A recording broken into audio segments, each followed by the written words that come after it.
We're on the Radical stand and we have a new Radical, which looks not wildly different perhaps, but until you get into the details down here, let's start at the front. Actually, no. Let's start with the fact that it's not called SR3 or 2 or something like that. This has a name. It's called the Rapture.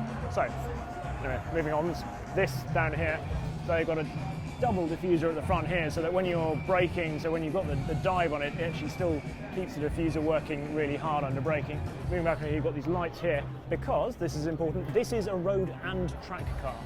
So, might look like a track-only car. This is a road and track car. Hopefully I'll get to drive it fairly soon.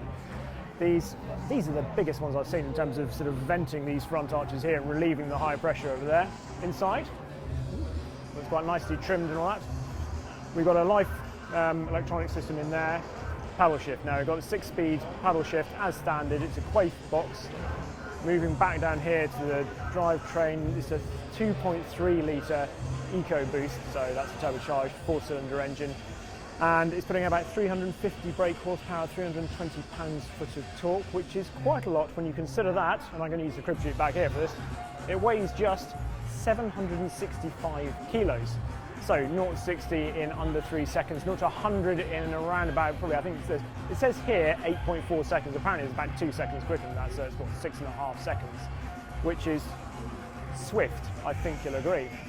Down at the back here, they've got this open deck here to really help the aero around here. Double rear wing here, biplane rear wing at the back, and then very open, obviously, to the huge rear diffuser around the back as well. Radicals, the thing about them from what I've always experienced in the past is they look pretty intimidating, I think it's fair to say. I mean, this looks like a Millie sort of LMP2 car or something like that from when they could have the open cockpits. But actually they've always been surprisingly friendly to drive. They've always had really, really nice balance on track so that they're surprisingly approachable. And you look at something like this and think, well, this is not a road car because of the massive front splitter, but I wouldn't bet on it that Radical hasn't made this actually into a surprisingly enjoyable thing to tour around on the road. The price, well, they're quoting £89,500, but that's excluding VAT, so it adds up to about £108,000 all in, which is an awful lot, but then you do get an awful lot of performance as well. So there we are, the Rapture.